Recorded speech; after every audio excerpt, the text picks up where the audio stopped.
दोस्तों, आज हम एक्सप्लेन करने वाले हैं हाल ही में आई मूवी कुबेरा को, जिसकी आप लोगों ने काफी डिमांड की थी। इसलिए वीडियो को भी लाइक कर दीजिए। हम चलिए कहानी शुरू करते हैं। तो मूवी की शुरुआत में हम कुछ वर्कर्स को शिप पर देखते हैं जो समुद्र में किसी चीज की खोज कर रहे थे। तभी एक वर्कर आकर बताता है कि हमें हाई प्योरिटी मीथेन गैस मिली है जिससे ऑयल बनाया जा सकता है। ये सुनकर वहाँ का हेड खुश हो जाता है और सीधा ये बात कॉल करके उस कंपनी के मालिक नीरज को बताता है, जो कि इंडिया का बहुत बड़ा बिजनेसमैन है। तब ये सुनकर नीरज कहता है कि ये बात और किसी को पता नहीं चलनी चाहिए। अब हम इससे लाखों करोड़ों रुपए कमाएंगे। फिर यहाँ से सीधा नीरज एक मिनिस्टर सिद्धप्पा को कॉल करके उनसे मीटिंग करने पहुँच जाता है और बताता है कि जहाँ मेरी कंपनी अब तक रिसर्च कर रही थी वहाँ गैस पाई गई है जिससे आपका और हमारा दोनों का फायदा हो सकता है। तब सिद्धप्पा कहता है कि इन सब में तो बहुत रिस्क है, क्योंकि अगर मैंने वो गैस का टेंडर तुम्हारी कंपनी को दे दिया तो मेरे ऊपर सवाल उठेंगे। लेकिन नीरज कहता है कि आप बस दाम बोलिए, मैं पैसे देने को तैयार हूँ, जिसे मर्जी उसे खरीद लीजिए, लेकिन ये टेंडर मुझे ही मिलना चाहिए। तब सिद्धप्पा मान जाता है कि मैं तुम्हें जल्द ही दाम बता दूंगा। इसके बाद नीरज सबसे पहले उसी शिप पर हमला कराकर वहाँ के सारे वर्कर्स को मार डालता है जिन्होंने उस गैस की खोज की थी, ताकि ये बात कहीं और न फैले। फिर अगले दिन नीरज दोबारा सिद्धप्पा से मिलता है कि बताओ अब टेंडर के लिए क्या करना होगा। तो सिद्धप्पा कहता है कि आप हमें 1 लाख करोड़ का इंतजाम करके दे दीजिए, जिसमें 50,000 ब्लैक मनी चलेगा और 50,000 व्हाइट, तभी आपको वो टेंडर मिल सकता है। जो सुनकर नीरज मान जाता है, क्योंकि ये डील अरबों की थी। लेकिन यहाँ ये सवाल था कि नीरज अब कैसे इतने सारे रुपए को व्हाइट मनी में ट्रांसफर करेगा, क्योंकि ब्लैक मनी में पैसे भिजवाना काफी आसान था। इसी चीज को लेकर जब वो परेशान होता है तब उसके पापा उसे कहते हैं कि मैं एक सीबीआई ऑफिसर दीपक को जानता हूँ। उसने एक बार रेड में हमारी कंपनी के 100 करोड़ रुपए पकड़े थे और वो बहुत ही ईमानदार है। लेकिन अगर हमने उसे अपनी साइड कर लिया ना, तो उसके दिमाग से हम ब्लैक मनी को वाइट कर सकते हैं और इस समय वो एक जुर्म की सजा काट रहा है। तब ये सुनकर नीरज तुरंत जेलर को फोन करके दीपक के साथ अपनी मीटिंग फिक्स करता है और वो उसे ऑफर देता है कि मैं आपकी सजा खत्म करवा सकता हूँ, बस बदले में आपको मेरे साथ थोड़ा 2 नंबर का काम करना होगा। लेकिन ये सुनते दीपक साफ मना कर देता है कि मैं अपने देश के साथ कोई धोखा नहीं करूंगा और देखना मेरी सजा इस हियरिंग में खत्म हो जाएगी, क्योंकि मैंने कोई जुर्म किया ही नहीं। हालांकि कुछ ही दिनों में दीपक के केस की हियरिंग होती है और वहाँ जज सारी दलीलें सुनने के बाद दीपक को 10 साल की सजा सुना देते हैं। जो सुनकर तो दीपक के होश उड़ जाते हैं और वहाँ दीपक की बेबी भी मौजूद थी, जो ये सब देख कर रोने लगती है। इसके बाद दीपक जेल जाते ही सबसे पहले नीरज को कांटेक्ट करता है और नीरज की सारी शर्तें मान लेता है। इसलिए अगले ही पल नीरज दीपक को जेल से निकाल लेता है, क्योंकि पैसों से इस देश में कुछ भी किया जा सकता था। फिर दीपक अपनी बीवी और अपनी बच्ची से मिलता है और फिर वो नीरज से मिलने जाता है और पूछता है कि बताओ मुझे क्या काम करना होगा। तब नीरज बताता है कि मुझे एक मिनिस्टर को 1 लाख करोड़ रुपए भेजने हैं, लेकिन 50,000 ब्लैक मनी होगा और 50,000 व्हाइट मनी। तब दीपक कहता है कि मुझे थोड़ा समय दो, मैं कुछ सोचता हूँ। फिर कुछ समय में दीपक नीरज से बताता है कि क्यों ना हम 4 भिखारियों को पकड़ें और उनके नाम से अलग अलग कंपनी खोलें, जिसके थ्रू हम पहले स्विस बैंक में 50,000 करोड़ रुपए भेजेंगे और फिर वहाँ से व्हाइट मनी करके उस मिनिस्टर तक पहुँचा देंगे। तब ये आइडिया नीरज को काफी पसंद आता है और वो 4 ईमानदार भिखारियों को ढूंढ के लाने का काम दीपक को दे देता है। इस काम में नीरज का आदमी पटेल भी दीपक के साथ मौजूद था। इधर हम एक भिखारी को देखते हैं जिसका नाम देवा होता है। उसकी जिंदगी बस भीख मांग कर कट रही होती है और एक दिन जब देवा घाट किनारे बैठा होता है तो कुछ लोग आकर वहाँ सारे भिखारी से कहते हैं कि हम तुम्हें अच्छी नौकरी, खाने रहने की सब जगह देंगे, अगर हमारे साथ चलोगे तो बात बन सकती है। तब देवा ये सुनकर उन लोगों के साथ चल देता है और ये दीपक के ही आदमी थे। असल में इन लोगों ने 3 भिखारियों को जमा कर लिया था और चौथा भिखारी देवा ही था। फिर हम बाकी के 3 भिखारी से मिलते हैं, खेलू, दिप्या और खुशबू,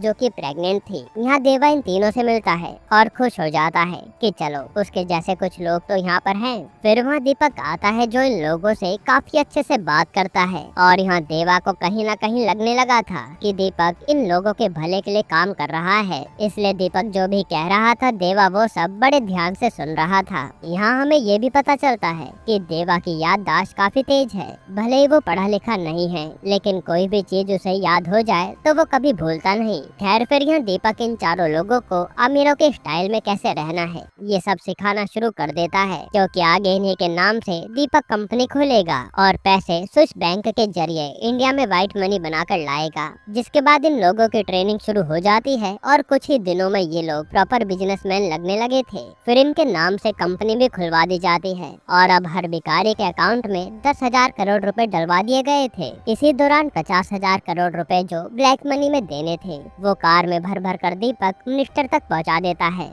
साथ ही एक बार दीपक इन सारे लोगों को नीरज से भी मिलवाता है, लेकिन ये बात नीरज को पसंद नहीं आती, क्योंकि उसका कहना था कि मेरे बारे में किसी को भी पता नहीं चलना चाहिए। और असल में उसका प्लान था कि एक बार पैसे मिनिस्टर तक पहुंच जाएं, तो हम इन सारे भिखारियों को मरवा देंगे ताकि कोई भी सबूत ना बचे। इसके बाद जब इन लोगों के नाम से स्विस बैंक में अकाउंट खुल जाता है तो अब बारी थी ये सारा पैसा मिनिस्टर के पास पहुँचाने की। तब सबसे पहले दीपक खेलू के अकाउंट से उसके बायोमेट्रिक के जरिए 10,000 करोड़ रुपए मिनिस्टर के अकाउंट में पहुंचा देता है। यानी दीपक धीरे धीरे सारा पैसा पहुंचाने वाला था। फिर यहाँ से नीरज का आदमी रोबो खेलू को अपने साथ लेकर जाता है और वो उसे शिप पर ले जाकर जान से मार डालता है, जैसा कि नीरज ने कहा था। हालांकि इस बात की खबर दीपक को नहीं थी। वही देवा और बाकी के लोग खेलू का इंतजार कर रहे थे, लेकिन खेलू नहीं आता। तब देवा दीपक को फोन करके पूछता है कि खेलू तो आप लोगों के साथ गया था ना, वो अभी तक घर क्यों नहीं आया। ये सुनकर दीपक के होश उड़ जाते हैं और वो खेलू के बारे में पूछने सीधा नीरज के पास आता है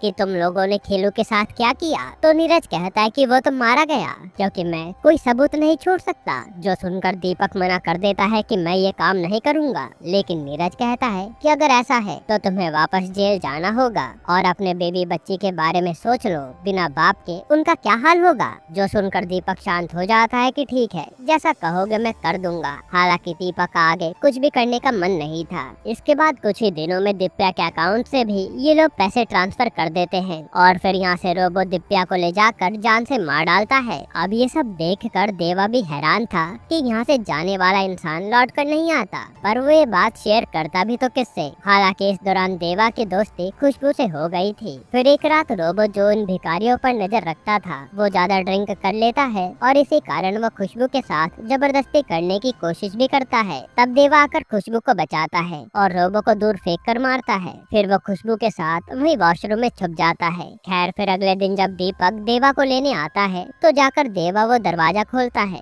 क्योंकि देवा दीपक को ही अच्छा इंसान मानता था और दीपक के कहे अनुसार देवा उसके साथ ऑफिस के लिए निकल जाता है, क्योंकि अब दीपक देवा के अकाउंट से 10,000 करोड़ रुपए ट्रांसफर कराने वाला था। लेकिन उससे पहले इन्हें एक रजिस्ट्रार को देवा की कंपनी से पैसे खिलाने थे, जिसने देवा की कंपनी खोलने में मदद की थी। इसलिए देवा खुद वहाँ मालिक बनकर रजिस्ट्रार के दूसरे फ्लैट पर जाता है और उसे काफी सारे पैसे देता है, जैसा कि दीपक ने करने को कहा था। इसके बाद देवा यहाँ से सीधा दीपक के पास आता है और सबसे पहले बताता है कि उस रोबो ने खुशबू की इज्जत पर हाथ डाला था। जो सुनकर दीपक को गुस्सा तो बहुत आता है, पर वो रोबो को कुछ कहता नहीं, क्योंकि वो नीरज का आदमी था। इसके बाद दीपक बायोमेट्रिक से देवा के अकाउंट से वो पैसे ट्रांसफर कर लेता है और रोबो देवा को मारने अपने साथ ले जा लेता है। फिर रास्ते में वो देवा को मारता भी है और वो जैसे देवा को शूट करने के लिए नीचे उतारता है, तभी उस पर दीपक का कॉल आता है जो बताता है कि देवा को मारना मत, उसके बायोमेट्रिक फेल हो गई है, उसे वापस ले आओ, दोबारा से पैसे ट्रांसफर करने होंगे। जो सुनकर रोबो जैसे पीछे मुड़ता है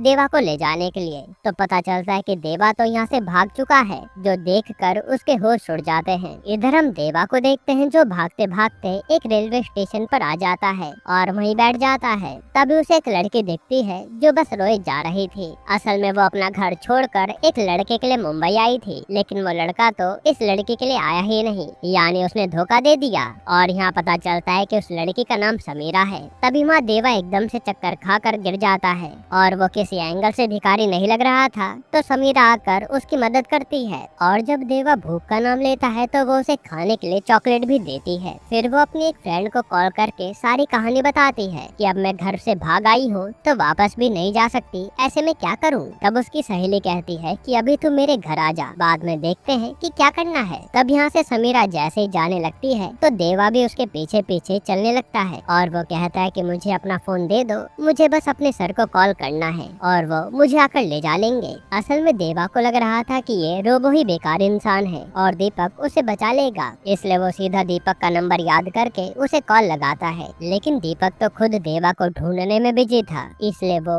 कॉल रिसीव ही नहीं करता। तब समीरा अपना फोन लेकर स्विच ऑफ कर देती है ताकि उसे कोई डिस्टर्ब ना करे। फिर वो अपने दोस्त के घर जाने लगती है। इस पर देवा कहता है कि मुझे भूख लगी है, अगर आप मुझे मस्जिद तक छोड़ देंगी तो आपकी बड़ी मेहरबानी होगी, क्योंकि आज फ्राइडे है तो वहाँ खाना मिल जाएगा। जो देखकर समीरा को दया आती है और वो उसे एक मस्जिद के पास छोड़कर अपनी फ्रेंड के यहाँ चली जाती है। इसके बाद हम देखते हैं कि जैसे दीपक अपना फोन देखता है तो उसे देवा की आवाज सुनाई देती है, क्योंकि देवा ने वॉइस मैसेज छोड़ दिया था। ये सुनते दीपक तुरंत समीरा का नंबर ट्रेस करके उसके फ्रेंड के घर पहुंच जाता है और वहाँ वो देवा की फोटो दिखाकर पूछता है कि इसके साथ तुम क्या कर रही थी। ये देखकर तो समीरा के फ्रेंड के घर वाले भी हैरान थे और उन्हें लगता है कि समीरा इसी लड़के के साथ भागकर यहाँ आई होगी। हालांकि अकेले में समीरा दीपक को सब कुछ बता देती है कि उसने देवा को कहाँ छोड़ा था। तब दीपक के आदमी देवा को वहीं की मस्जिद में ढूंढने पहुँच जाते हैं और वहाँ देवा जैसे रोबो को देखता है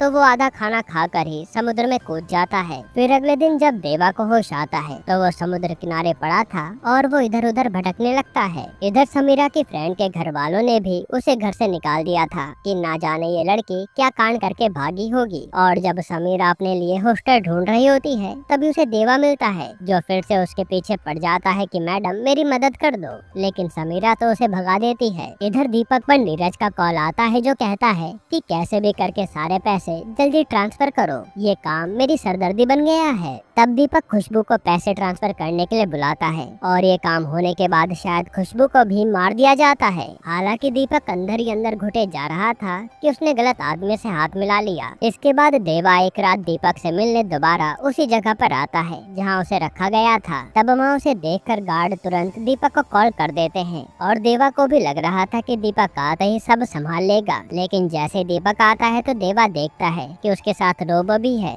ये देखकर वो समझ जाता है कि दीपक रोबो सब एक साथ मिले हुए हैं और फिर वो वहाँ से भागने लगता है। तब रोबो और उसके लोग देवा को पकड़ने की काफी कोशिश करते हैं, लेकिन जैसे देवा उनके हाथ आने वाला था तो वहाँ जंगली कुत्ते कहीं से आकर रोबो पर हमला कर देते हैं और देवा बचकर भाग निकलता है। इसके बाद अब रोबो के जख्मी होने से ये बात नीरज को भी पता चल जाती है कि देवा के पास 10,000 करोड़ रुपए हैं और वो उन पैसों के साथ फरार है। यानी अब इन्हें केवल 10,000 करोड़ रुपए ही मिनिस्टर के अकाउंट में डालने थे। इसलिए नीरज दीपक को ये काम जल्द से जल्द करने को कहता है। साथ ही नीरज उस रजिस्ट्रार को भी मरवा देता है जो देवा से मिला था, ताकि देवा उसके पास ना जा सके। खैर इधर हम देवा को देखते हैं जो पिछली रात घायल हो गया था और वो घायल हालत में ही समीरा के हॉस्टल के बाहर सो गया था, इसलिए समीरा ने उसे हॉस्पिटल में एडमिट कराया था। फिर होश में आकर समीरा पहले तो देवा को खूब सुनाती है कि मेरे पीछे क्यों पड़े हो, इस बार तो हॉस्पिटल पहुंचा दिया, आगे से मैं कुछ भी नहीं करने वाली। फिर समीरा उससे पूछती है कि आखिर तू है कौन, तो देवा बताता है कि मैं तिरुपति में भिखारी था जिसे कुछ लोग यहाँ ले आए। अब यहाँ भिखारी सुनकर तो समीरा के होश उड़ जाते हैं और उसे बहुत गुस्सा आता है कि सबको लगता है कि मैं एक भिखारी के साथ घर से भागी हूँ, मेरे लिए कितनी शर्म की बात है। इसके बाद समीरा जैसे तैसे देवा का बिल भरकर वहाँ से निकल लेती है। यहाँ हम दीपक को देखते हैं जो देवा को ढूंढते ढूंढते तिरुपति पहुँच गया था और वहाँ उसे पता चलता है कि देवा बचपन से अनाथ था, तो उसे एक जल्लाद ने खरीद लिया जो उन लोगों से भीख मंगवाता था। इसलिए देवा दिमागदार होने के बावजूद भिखारी बन गया। और देवा की खास बात यह है कि अगर उसकी कोई मदद कर दे तो वो उसके आसपास ही भटकता रहता है। ये सुनकर दीपक समीरा को दोबारा से कॉल लगाता है कि देवा तुम्हारे पास आया था क्या। तब समीरा को लगता है कि ये आदमी एक भिखारी के पीछे क्यों पड़ा है, जरूर दाल में कुछ काला है। इसलिए वो दीपक से झूठ कह देती है कि नहीं, मैंने देवा को नहीं देखा। हालांकि थोड़ी देर में देवा खुद समीरा से मिलने आता है और उसे थैंक यू कहता है क्योंकि उसने उसे हॉस्पिटल पहुंचाया था। फिर समीरा देवा से पूछती है कि दीपक तेरे पीछे क्यों पड़ा है, लेकिन देवा को तो कुछ भी पता नहीं था और वो कहता है कि वैसे मेरे पास एक आदमी का कार्ड है, एक रजिस्ट्रार का, उसने मुझे एक साइन करने के बाद ये कार्ड दिया था। तब उस कार्ड पर लिखे एड्रेस को समीरा गूगल पर डालती है और फिर देवा को बता देती है कि इस पते पर जाओ, शायद तुम्हें कुछ पता चल जाए। तब देवा यहाँ से सीधा उस पते पर पहुँच जाता है, लेकिन पता चलता है कि वो रजिस्ट्रार तो अब इस दुनिया में नहीं है। ये देख कर देवा के दिमाग में न जाने क्या आता है और वो सीधा थाने पहुँच जाता है उस रजिस्ट्रार की मिसिंग कंप्लेन लिखाने के लिए। साथ ही वो पुलिस वाले से कहता है कि मुझे कुछ लोग उस आदमी के पास लाए थे और साइन करवा कर मुझे कहीं और ले गए और मैं तो बस एक भिखारी हूँ। ये सुनकर उस पुलिस वाले अशोक को काफी गुस्सा आता है और वो देवा को पीट कर जेल में डाल देता है कि ये भिखारी हमारा पागल बना रहा है। लेकिन देवा चिल्लाते हुए कहता है कि मुझे एक बड़े आदमी ने अपने पास रखा था किसी बड़े काम के लिए। और तभी उसे वहाँ पर एक मैगजीन पर नीरज की फोटो दिखती है, जिसे देखकर वो इशारा करते हुए बताता है। तब ये देखकर अशोक के होश उड़ जाते हैं और वो देवा से कहता है कि अच्छा ये बता तुझे रजिस्ट्रार कहाँ मिला था, जिस पर देवा उसे उसी रजिस्ट्रार के फ्लैट पर ले जाता है क्योंकि उसे रास्ता तो याद हो गया था। तब वहाँ का वॉचमैन पुलिस को देखकर फ्लैट की चाबी दे देता है और बताता है कि मालिक तो हफ्ते में 2 बार लड़की लेकर यहाँ आते थे। पहले लड़की आकर चाबी मांगती है, फिर मालिक आते थे, हालांकि वो कुछ दिनों से अभी आए नहीं है। ये सब सुनकर अशोक और देवा उसी फ्लैट में जाते हैं और अशोक हर जगह की तलाशी लेने लगता है। तभी उसे एक अजीब सी अलमारी दिखती है और उसे खोलने पर इन्हें काफी सारे पैसे और सोने के बिस्किट मिलते हैं, जो देखकर ये हैरान थे। और अब अशोक को भी विश्वास हो जाता है कि देवा सच कह रहा था, इसमें काफी बड़े बड़े लोगों का हाथ है जो मिलकर देश में झोल कर रहे हैं। तभी हम देखते हैं कि दीपक फिर से समीरा के पास पहुंच जाता है और उसे धमकाकर देवा के बारे में पूछता है। तो पता चलता है कि देवा रजिस्ट्रार के पास गया है। फिर वहाँ जाने पर पता चलता है कि वो तो थाने में है, लेकिन यहाँ से कांस्टेबल बताता है कि वो अशोक सर के साथ गया है। तब दीपक तुरंत अशोक के नंबर को ट्रेस करके तुरंत उसी बिल्डिंग में आ जाता है। हालांकि यहाँ अशोक ने अब तक सारी गुत्थी सुलझा ली थी कि कैसे देवा की आड़ में नीरज जैसे बिजनेसमैन ने पैसों की हेराफेरी की होगी, और यही सारी बातें वो देवा को भी बता रहा था। तभी वहाँ दीपक आ जाता है और यहाँ अशोक और दीपक में बहस होने लगती है, जिस पर दीपक तुरंत बंदूक निकालकर अशोक को शूट कर देता है, जो देखकर देवा छत से ही कूद जाता है और वहाँ से बचकर भाग निकलता है। हालांकि दीपक को समझ नहीं आ रहा था कि उसने जल्दबाजी में ये क्या कर दिया। तब पटेल नीरज के कहने पर ये मैटर सॉल्व कर देता है ताकि पुलिस के मरने की खबर बाहर न जाए। इसके बाद देवा यहाँ सीधा समीरा से मिलने आता है और बताता है कि लगता है कि अब आपकी जान को भी खतरा है, क्योंकि जिन जिन लोगों को सच्चाई पता चली है वो उन लोगों को मारे जा रहे हैं, यहाँ तक कि उन्होंने पुलिस वाले को भी मार दिया। इसलिए आप मेरे साथ चलिए। जो सुनकर समीरा डर जाती है और वो देवा के साथ जाने लगती है, लेकिन यहाँ इनके पीछे पीछे तो नीरज के लोग पड़ जाते हैं और ये जैसे तैसे अपनी जान बचाते फिर रहे थे। इधर दीपक भी टेंशन में बैठा था कि मैं जैसे ही नीरज का काम करूंगा वो शायद मुझे भी मार देगा, इसलिए वो सबसे पहले अपनी फैमिली को यहाँ से दुबई भेजता है ताकि वो सेफ रहे। फिर वो नीरज के खिलाफ कुछ सबूत इकट्ठे करके सेफ जगह पर रख देता है। यहाँ देवा समीरा को बताता है कि उस पुलिस वाले ने बताया था कि शायद मेरे नाम पर करोड़ों रुपए हैं, इसलिए वो दीपक मेरे पीछे पड़ा है। जो सुनकर समीरा हैरान थी। तभी देवा देखता है कि एक भिखारी की वहाँ मौत हो गई है,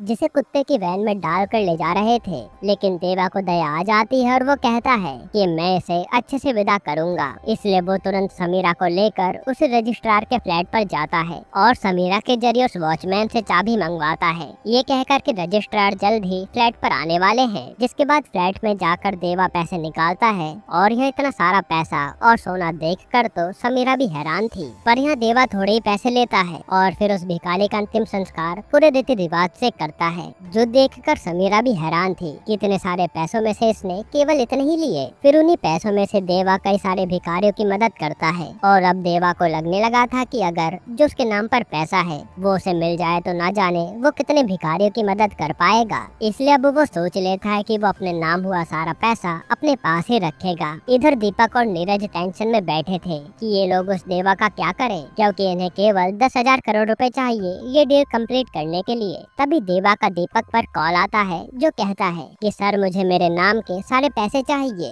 जिस पर नीरज चिल्लाता है कि तुझे 10,000 करोड़ रुपए चाहिए। जो सुनकर देवा कहता है कि हाँ इतना ही चाहिए। तब कहा सुनी में नीरज को इतना ज्यादा गुस्सा आ जाता है कि वो अपने आदमियों से कहता है कि मैं 10,000 करोड़ का इंतजाम कहीं और से कर लूंगा, बस तुम इस देवा को खत्म करो। यहाँ देवा सीधा समीरा के पास आया था, जो रजिस्ट्रार के पैसों के साथ बैठी थी, और वो कह दे कि इन पैसों से अपनी जिंदगी सेट हो सकती है, इसे ले चलो, लेकिन देवा तो कह रहा था कि मैं उस दीपक और उसके साथी को छोड़ूंगा नहीं, जो सुनकर समीरा को काफी गुस्सा आता है। इसके बाद जब दीपक देवा का पता करने एक जगह पर आता है तो हम देखते हैं कि देवा पहले से ही वहाँ पर छुपा बैठा है और मौका मिलते ही देवा दीपक को बेहोश करके अपने साथ ले जा लेता है। फिर वो उसे उठाकर कहता है कि सर, मेरे नाम जो पैसा है मुझे दे दीजिए, मैं आपको जाने दूंगा। लेकिन दीपक कहता है कि वो नीरज बहुत बड़ा आदमी है, वो तुझे कभी भी मरवा देगा। लेकिन देवा उसके नहीं सुनता। तब दीपक उसे बताता है कि मैं नीरज के हाथों फंस चुका हूँ और ये लोग तो खुशबू को भी मारने वाले थे,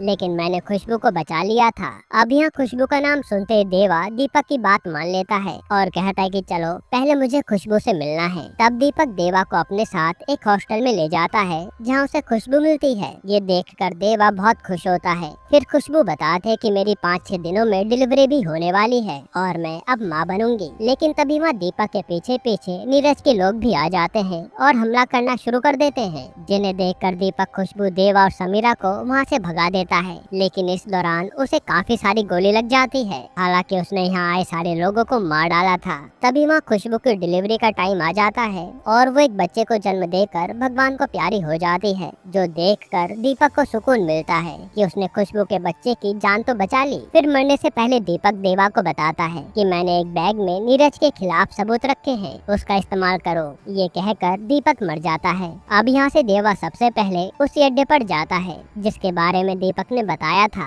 और वहाँ कोई नहीं आता, बल्कि वहाँ नीरज के काफी सारे पैसे पड़े थे। इसलिए वो उन पैसों को लाकर नीरज के घर के बाहर ही गिरा देता है। फिर अगली सुबह उन पैसों की न्यूज हर तरफ फैल जाती है। फिर नीरज के लिए देवा एक पेन ड्राइव भिजवाता है और उसमें दीपक ने गवाही दी थी कि कैसे नीरज ने मिनिस्टर के साथ मिलकर वो पूरा टेंडर अपने नाम कराया है और बदले में 1 लाख करोड़ रुपए भी लिए हैं। ये वीडियो देखकर तो नीरज के होश उड़ जाते हैं। तभी उस पर देवा का दीपक के नंबर से कॉल आता है, जो कहता है कि अगर तू चाहता है कि तेरे ये सारे सबूत मैं तुझे सौंप दूं, तो तुझे पूरे 24 घंटे के लिए भिखारी बनना पड़ेगा और मैं तुझ पर नजर रखूंगा, इसलिए बेईमानी मत करना और तुझे भिखारी बनने पर ही गरीबों का दर्द पता चलेगा। तब सारे सबूत पाने के लिए नीरज ये शर्त मान लेता है और उसी रात से भिखारी बनकर हर जगह घूमने लगता है। यहाँ देवा बार बार उसे कॉल करके अलग अलग तरह से भीख मांगने के लिए भी कह रहा था, जो कर करके नीरज भी परेशान था। वहीं नीरज ने आसपास अपने आदमी भी तैनात कर रखे थे कि ये देवा जैसे ही मिलेगा इसे मार देना,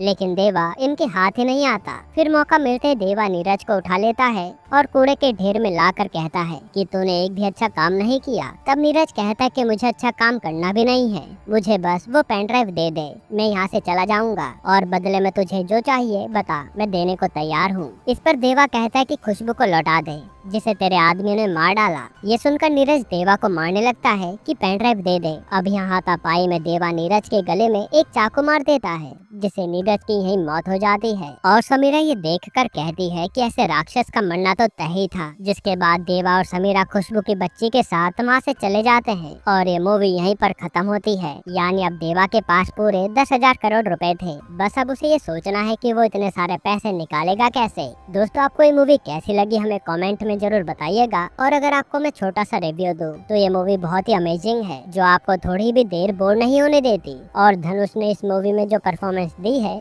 उसकी जितनी तारीफ की जाए उतनी कम है। बाकी आपकी इस मूवी को लेकर क्या राय है कमेंट में बताना। और अगर आपको हाल ही में एक कमाल की मूवी देखनी है तो आप ये वीडियो देख लीजिए।